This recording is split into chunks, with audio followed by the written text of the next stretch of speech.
खास करके उन्हें आपकी तरफ से क्या मैसेज होगा?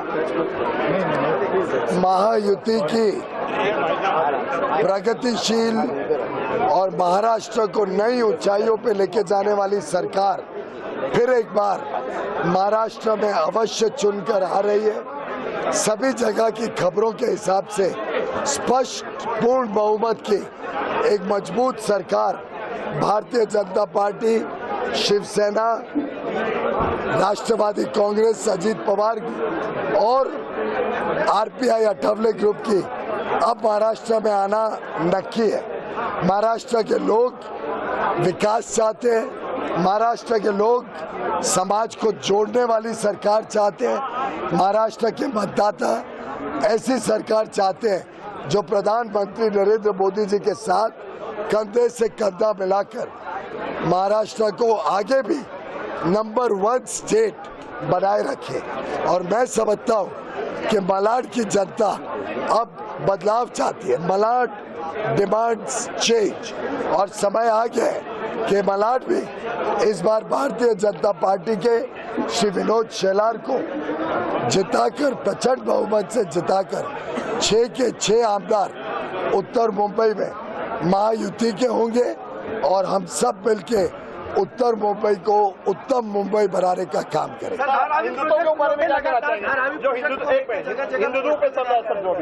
मैं समझता हूँ सारे समाज को साथ लेकर हम आगे चल रहे हैं।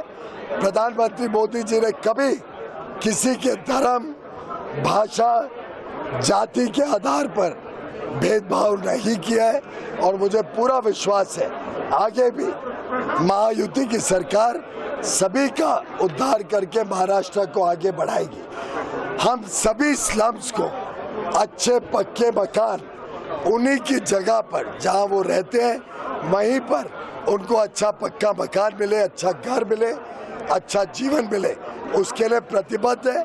और पूरे मुंबई महाराष्ट्र में सभी को एक अच्छा भविष्य, हर बच्चे को एक अच्छा घर देने का हमारा पक्का इरादा है और हम उसको पूरी तरीके से निभाएंगे। बहुत सर, क्या करना चाहेंगे? पीयूष गोयल का जो संबोधन हुआ, चाहे धारावी का प्रोजेक्ट रहा हो, चाहे यहाँ के परिवर्तन का प्रोजेक्ट रहा हो, क्या मैसेज होगा आपको? देखिए, मुंबई भारत की आर्थिक राजधानी है और सबसे ज़्यादा रेवेन्यू भारत में अगर कहीं से इकट्ठा होता है तो मुंबई से होता है। लेकिन मुंबई को हमेशा नज़रअंदाज किया गया है और जिस हिसाब से मुंबई का विकास होना चाहिए था, मुंबई का विकास नहीं हुआ है। अब दिल्ली को मुंबई से कंपेयर कर लीजिए, लेकिन पिछले 10 सालों में जब से नरेंद्र मोदी की सरकार दिल्ली में आई है और यहाँ पर पिछले 2.5 वर्षों में फडणवीस जी और एकनाथ शिंदे जी की सरकार आई है, तो इंफ्रास्ट्रक्चर पर बहुत बड़ा काम हुआ है। आप अगर देखेंगे तो वर्ली से लेकर नरीमन पॉइंट तक जो सी लिंक है वो बना है और अभी बांद्रा से लेकर भाईंदर का प्रोजेक्ट भी पास हुआ है, टेंडर हो गया है।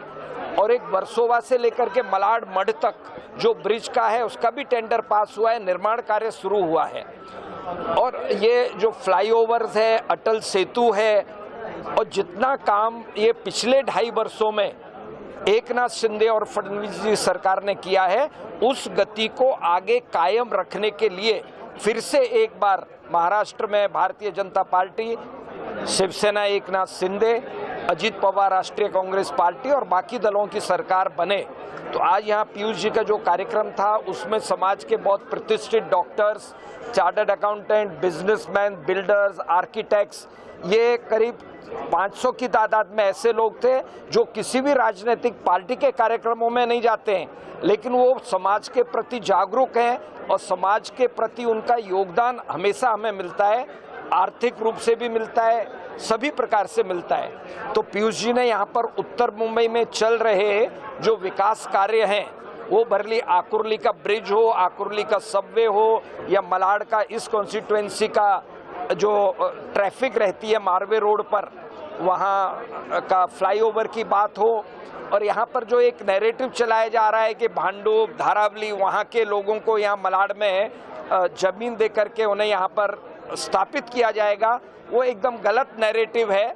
और अभी पीयूष जी ने बताया कि जो जहाँ जिस क्षेत्र में रहते हैं उसी क्षेत्र में उनको यहाँ पर स्थापित किया, उनका रहने की व्यवस्था की जाएगी। बाहर से कहीं से भी लोगों को ला करके मलाड में बसाने की किसी भी प्रकार की कोई योजना नहीं है। अगर आप मेट्रो को भी देखेंगे तो पिछले 2.5 वर्षों में जो मेट्रो का विकास मुंबई के अंदर हुआ है वो 2.5 वर्ष के पहले विकास रुका हुआ पड़ा था। मतलब जहां तक विकास का काम, मुंबई वासी सिर्फ विकास चाहते हैं। वो ये चाहते हैं कि जब हम इनकम टैक्स के माध्यम से, जीएसटी के माध्यम से इतना पैसा सरकार की झोली भरते हैं तो हम विकास से वंचित क्यों हैं? हम भीड़ भाड़ में रहने को मजबूर क्यों हैं? हम झोपड़पट्टी में रहने के लिए मजबूर क्यों हैं? तो ये जो अड़चनें आ रही हैं विभिन्न प्रकार के प्रोजेक्टों में, ये पीयूष गोयल जी का संबंध, डायरेक्ट संपर्क पूरी सेंट्रल कैबिनेट से है, जिसमें विकास पुरुष नरेंद्र मोदी हैं, नितिन गडकरी हैं, अमित शाह हैं। तो मोदी जी के नवरत्नों में से एक व्यक्ति हमें मलाड के विकास के लिए मिला है। तो मुझे लगता है कि हम बड़े भाग्यशाली हैं। एक बात पूछना चाहते हैं शॉर्ट पे, हिंदुत्व का मुद्दा सबसे बड़ा है, विकास तो होता रहेगा, हाँ, हिंदू बचेगा। यस, देखिए क्या कहना है? ऐसा है कि हमारा देश विश्व का सबसे बड़ा लोकतंत्र है और पूरे विश्व में ये देखने में आया है कि जहां जहां हिंदू मेजॉरिटी में है वहां पर लोकतंत्र जीवित है और हिंदू सहिष्णु है। हिंदू अपने में सबको समाहित कर सकता है।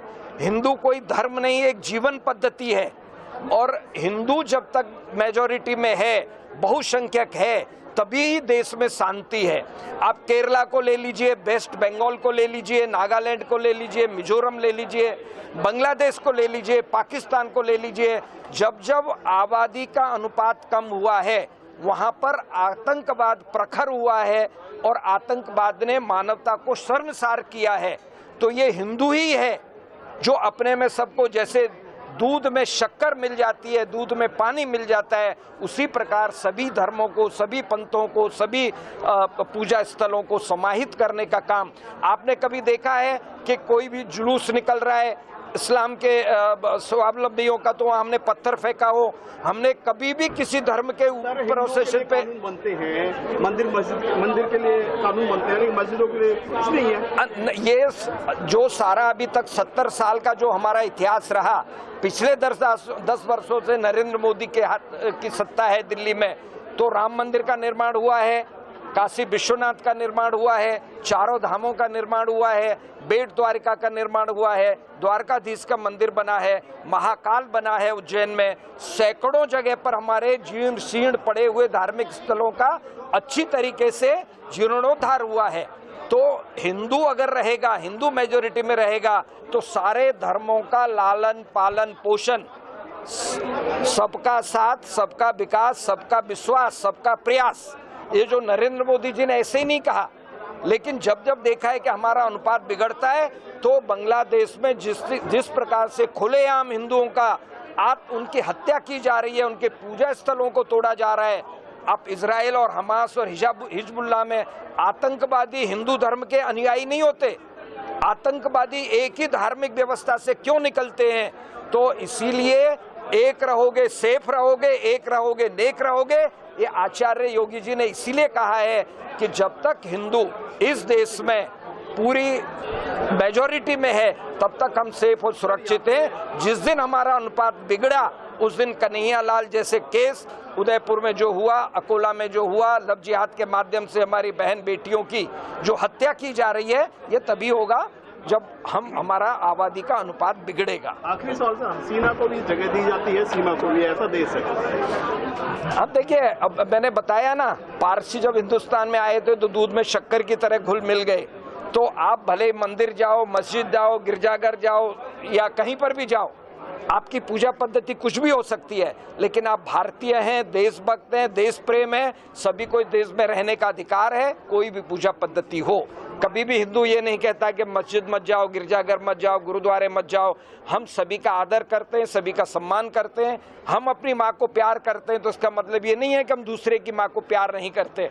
तो जब हम अपनी हिंदू आस्थाओं का विश्वास करते हैं, अपने राम कृष्ण को प्यार करते हैं, तो हम मोहम्मद पैगंबर को भी प्यार करते हैं, ईसा मसीह को भी प्यार करते हैं। लेकिन इसका अर्थ ये नहीं होता है कि हमारे जुलूसों पे पत्थर फेंके जाएं।